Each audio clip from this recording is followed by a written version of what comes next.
సంవత్సరాల తరబడి government job కోసం వేచి చూస్తున్నారా? కేవలం 8 నెలల్లో మీ కల నెరవేర్చుకోండి. వెంటనే కింది నెంబర్స్ కి కాల్ చేయండి.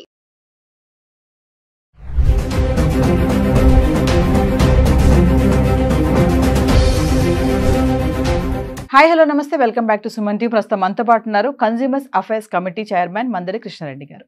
నమస్తే సార్. నమస్తే సార్, అమెరికా ట్రంప్కి సంబంధించి మనం వీడియోలు చేస్తూనే ఉన్నాము. మరి కొత్తగా అమెరికాలో ఉన్నటువంటి భారతీయ విద్యార్థులను భయపెడుతున్నటువంటి కొత్త బిల్, ఓపీటీ బిల్, అది రద్దు చేసేశాడు. మరి ఏంటి సార్, దానివల్ల మన వాళ్ళకి వచ్చినటువంటి నష్టాలు ఏంటి? అంటే ఎవరైనా ఇతర దేశస్తులు అమెరికా వెళ్ళి చదువుకునే స్టూడెంట్స్ కానీ, లేక ఏదైనా రీసెర్చ్ స్కాలర్స్ కానీ, ఎడ్యుకేషన్ సంబంధించినటువంటి లైన్లో ఉన్న వాళ్ళకి ఎక్కువ భాగం అమెరికాలో ఒక విధానం కొనసాగుతోంది. సపోజ్ వాళ్ళు ఏదో ఒకైనా వీసా తీసుకొని అక్కడికి వచ్చి ఎడ్యుకేషన్ కంటిన్యూ చేయడం కానీ, ఈ రీసెర్చ్ స్కాలర్ ఇట్లా కంప్లీట్ చేసినప్పుడు వాళ్ళకి ఇచ్చిన వీసా పీరియడ్ ఏదైతే ఉంటుందో 2 years 3 years ఎంత ఉంటుందో ఎడ్యుకేషన్ దానికి సంబంధించిన రీసెర్చ్ వరకు ఆ పీరియడ్ ఉంటుంది.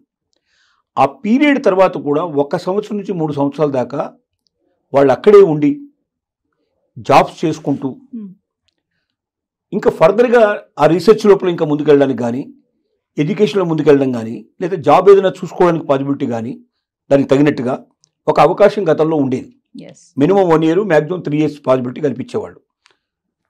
ఈ పర్యాయంలో వాళ్ళకి ఏంటంటే వీసా ఉన్నట్టే లెక్క, అంటే వీసా ఎక్స్టెండ్ చేసినట్టు లెక్క. ఒక రకంగా ఓపీటీ అంటే ఇక్కడ వాళ్ళకి వీసా ఎక్స్టెండ్ చేయడం ఒకటేను, వాళ్ళు పని చూసుకోవడానికి ఒక అవకాశం ఉండేది. అయితే ఇది ఎక్కువ ఏంటంటే యూనివర్సిటీలో మాత్రమే ఈ పని చూసుకోవాలనేది, క్యాంపస్లోనే ఉండాలి, క్యాంపస్లో ఉండాలి. అది వారానికి 20 గంటలు మాత్రమే పని చేయాలనేది ఉంది, కండిషన్ ఉంది. అంతకన్నా ఎక్కువ పని చేస్తే అది నేరం కింద లెక్క. కానీ సహజంగా యూనివర్సిటీలో ఇంతమందికి జాబులు దొరకడం చాలా కష్టం. కాబట్టి ఏం చేస్తారు వీళ్ళు, యూనివర్సిటీలో కాకుండా బయటకు వెళ్ళి పనులు చూసుకుంటారు. 20 hours చేస్తే దానివల్ల లాభం లేదు కాబట్టి, ఎందుకంటే 20 hours అమెరికన్ సిస్టమ్ ప్రకారంగా చేస్తే, అంటే అమెరికన్స్కి ఎంత అయితే డబ్బులు ఇస్తారో అంత డబ్బులు మన ఇండియన్స్ కూడా ఇచ్చేటైతే 20 hours సరిపోతుంది. కానీ అమెరికన్స్కి ఇచ్చే దాంట్లో 1/4 1/3 మనకి ఇస్తారు కాబట్టి అది సరిపోదు. కాబట్టి ఏం చేస్తారంటే 20 గంటలు సరిపోదు కాబట్టి బయటకి ఎక్కువ గంటలు పనిచేస్తారు. ఈ ఎక్కువ గంటలు పనిచేయడం అనేది నేరానికి సంబంధించిన విషయం. అంటే అమెరికన్స్కు ఉద్యోగాలు దొరకకుండా బయట నుంచి వచ్చిన వాళ్ళు ఆ ఉద్యోగాలు ఆక్యుపై చేసుకొని తక్కువ రేట్లకు పనిచేయడం వల్ల అమెరికన్స్ రావాల్సిన జాబ్స్ రావట్లేదు, అమెరికన్ రావాల్సినంత జీతం రావడం లేదనేది అక్కడ ట్రంప్ యొక్క వివాదం. ట్రంప్ ఓపీటీ రద్దు చేయడంలో ముఖ్యమైన కారణం అది. ఇప్పుడు దీనివల్ల ఏమైందంటే లక్షల మంది విద్యార్థులు నష్టపోయే పరిస్థితి ఏర్పడింది. అంటే వాళ్ళకి చదువు అయిపోగానే ఇక వాళ్ళు వెంటనే మూటముళ్ళు సర్దుకొని వచ్చేసేయాలి, వెనక్కి రావాలి, ఏమాత్రం అక్కడ ఉండడానికి వీలు లేదు. గతంలో అయితే ఓపీటీ ఉండడం వల్ల మినిమం 1 year నుంచి 3 years దాకా వాళ్ళు షెల్టర్ ఉండేది. ఆ 3 yearsలో వాళ్ళకి యూనివర్సిటీ లోపల కూడా పనిచేసుకునే అవకాశం ఉండేది, బయట కూడా పనిచేసుకునే పాసిబిలిటీస్ ఉండేది. వాళ్ళు మొత్తం మీద అంటే యూనివర్సిటీ అని ప్రతిబంధకం పెట్టినా కూడా చాలామంది ఎక్కడ చేస్తున్నా స్టూడెంట్ వీసా ఉంది కదా ఇతనికి, ఎట్లాగైనా 3 ఏళ్ళు 2 ఏళ్ళు ఉంది కదా వీళ్ళు చెప్పిన ప్రకారం ఓపీటీ ప్రకారం, కానీ ఎవరు కూడా పోలీసు కానీ ఎవరు ఆబ్జెక్షన్ చెప్పేవాళ్ళు కాదు. ఇప్పుడు ట్రంప్ తీసుకుని నిర్ణయం వల్ల ఏమైందంటే లక్షలాది మంది విద్యార్థులు వాళ్ళ ఇండియాకు రావాల్సిన పరిస్థితి ఏర్పడింది. ఖచ్చితంగా రాకపోతే ఇంకో మార్గం లేదు. ఎందుకంటే వాళ్ళని 1 month లోపల వాళ్ళకి ఈరోజు ఓపీటీ రద్దు చేశారు, 1 month టైం ఇచ్చారు. 30 రోజుల లోపల వాళ్ళు 80% ఇండియాకి తిరిగి రాకపోతే వాళ్ళ మీద కేసులు ఫైల్ చేసే అవకాశం ఉంది, వాళ్ళ జైలు పంపించే అవకాశం ఉంది, వాళ్ళ మీద రకరకాల యాక్షన్స్ తీసుకునే అవకాశం ఉంది, ముద్రేసేస్తారు. స్టూడెంట్స్నే కాకుండా సార్, అక్కడ ఉన్నటువంటి యూనివర్సిటీస్ కూడా ఈ బిల్లుతో భయపడుతున్నాయి అంటే ఏం చెప్తారు సార్? ఎందుకు భయపడుతున్నాయంటే యూనివర్సిటీస్ ఎప్పుడు బాగా కలకలాడుతుంటాయి, స్టూడెంట్స్ ఉంటే బాగా కలపడతాయి. స్టూడెంట్స్ని బయటకు పంపించడం మొదలుపెట్టిన తర్వాత ఈ ఓపీటీ సిస్టమే లేకపోతే అసలు ఎవరు చదువుకోవడానికి రారు.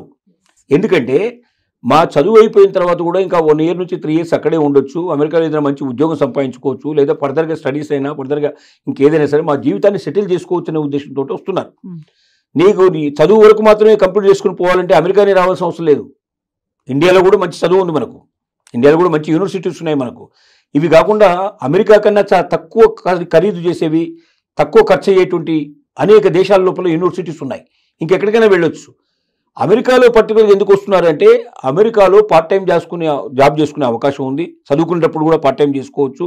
అలాగే చదువు అయిపోయిన తర్వాత కూడా 1 year నుంచి 3 years ఇక్కడ ఉండొచ్చు. మనం ఈ లోపల మనం ఏదో ఒక ఉద్యోగం సంపాదించుకొని మనం పూర్తిగా సెటిల్ కావచ్చు 100% అనే ఉద్దేశంతో మాత్రమే అమెరికాకు వస్తున్నారు. ఇప్పుడు ఓపీటీ తొలగించిన తర్వాత ఇక అక్కడ ఉద్యోగాలు వస్తాయనేది కల్లా, అక్కడ వెయిటింగ్ పీరియడ్ లేదు.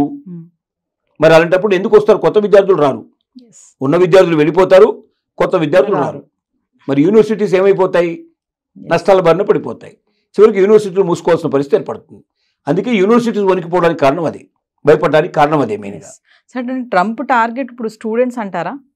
ట్రంప్ టార్గెట్ స్టూడెంట్స్ అని కాదు. ట్రంప్ ఏం ఎలక్షన్లో ఏం వాగ్దానం చేశాడంటే, ఇక్కడ ఉన్న ప్రజలకి నేను ఉద్యోగం కల్పిస్తాను, భద్రత కల్పిస్తాను, ఆదాయాలు పెంచుతాను, ఒక అమెరికాని ప్రపంచ దేశాల్లో నెంబర్ 1 దేశంగా నేను చూపిస్తాను, అప్పులు మొత్తం కంప్లీట్గా తీర్చి ఏర్పాటు చేస్తాను, ఆదాయం పెరిగే ఏర్పాటు చేస్తాను, దేశ భవిష్యత్తే గతంలో ఎప్పుడూ లేనంతగా ఒక ఉన్నతమైన పరిస్థితి, ఒక గోల్డెన్ ఎరా తీసుకొస్తాను నేను అని వాగ్దానం చేశాడు.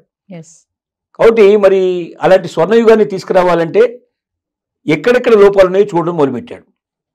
ఒకటి, ప్రభుత్వ రంగ సంస్థల్ని వీలైనంతవరకు క్లోజ్ చేయాలని డిసైడ్ చేసుకున్నాడు. ఎందుకంటే ప్రభుత్వ రంగ సంస్థల్లో అనవసరంగా ఖర్చే విపరీతంగా ఉంటుంది, కానీ దానివల్ల వచ్చే ప్రయోజనాలు పెద్దగా ఉండదు. ఎందుకంటే అమెరికాలో ఏంటంటే అన్ని రాష్ట్రాలు ఇండిపెండెంట్గా, ఏ రాష్ట్రానికి ఆ రాష్ట్రమే స్వతంత్ర ప్రతిపత్తి కలిగినటువంటివి.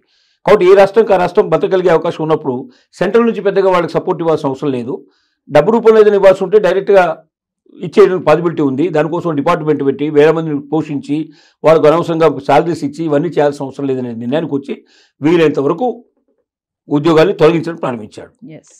రెండోది ఏం చేశాడు, బయట నుంచి వచ్చిన వాళ్ళు, వలస వచ్చిన వాళ్ళు ఇక్కడ ఏం చేస్తున్నారంటే అందరు టెస్ట్ వేసుకొని కూర్చుంటున్నారు. వాళ్ళు ఇక్కడ ఇతరుల ఏంటి అమెరికా మీద వ్యతిరేకంగా కూడా కొంత వ్యతిరేకత కూడా కూడగట్టేందుకు వాళ్ళు తోడ్పడుతున్నారు. తర్వాత ఇక్కడ ఉన్న ఉద్యోగాలు తన్నుకుపోతున్నారు. ఇక్కడ వాళ్ళకు ఉద్యోగాలు ఇవ్వటం లేదు. ఇక్కడ వాళ్ళకి అద్దెకు ఇల్లు దొరకడం కష్టం ఉంది. ఇక్కడ వాళ్ళకి అవకాశాలు తక్కువైపోతున్నాయి. కాబట్టి బయట నుంచి వచ్చే వాళ్ళని ఎంత తగ్గించగలిగితే అంత అమెరికా సేఫ్గా ఉంటుంది, సురక్షితంగా ఉంటుందని అతను భావిస్తున్నాడు. సరే, ఏదేమైనా ఓపీటీ బిల్లు రద్దు చేయడం వల్ల మన స్టూడెంట్స్కి అయితే తీవ్రమైన నష్టమే అనుకోవచ్చు. 100% నష్టమే. విద్యార్థులంతా వెనక్కి రావాల్సిన పరిస్థితి ఏర్పడుతుంది. కొత్త విద్యార్థులు వెళ్ళాలంటే భయపడే పరిస్థితి ఏర్పడుతుంది. ఇక అమెరికా చదువులకి కొంతకాలం స్వస్తి పలకాల్సిన పరిస్థితి ఏర్పడుతుంది. అసలు వాస్తవంగా ఎవరిచ్చినా సలహా ఇది ఇస్తారు. ఎందుకంటే ఏ క్షణంలో ఏం జరుగుతుందో తెలియని దేశంలో వెళ్ళి దేశంగాని దేశం లోపల అక్కడ ఉండి అక్కడ ఒకవేళ ఉండాలనుకుంటే ఒక నెలకి ₹1,00,000 ఖచ్చితంగా కావాలి. ఒక నెలకి ₹1,00,000 కావాలి. అంటే తల్లిదండ్రులు పంపించాల్సింది తప్ప ఇంకో మార్గం ఏముంది? తల్లిదండ్రులు ఎంతకాలం పంపించగలుగుతారు? చదువు అయిపోయిన తర్వాత కూడా ఇంకా ₹1,00,000 నెలకు చొప్పున సంవత్సరానికి 12 లక్షలు 10 లక్షలు ఖర్చు పెట్టాలంటే ఎంతమందికి అవకాశం ఉంటుంది అది? కాబట్టి చాలా మంది పోరు. 100కి 90 మంది 95 మంది వెనక్కి వచ్చేస్తారు.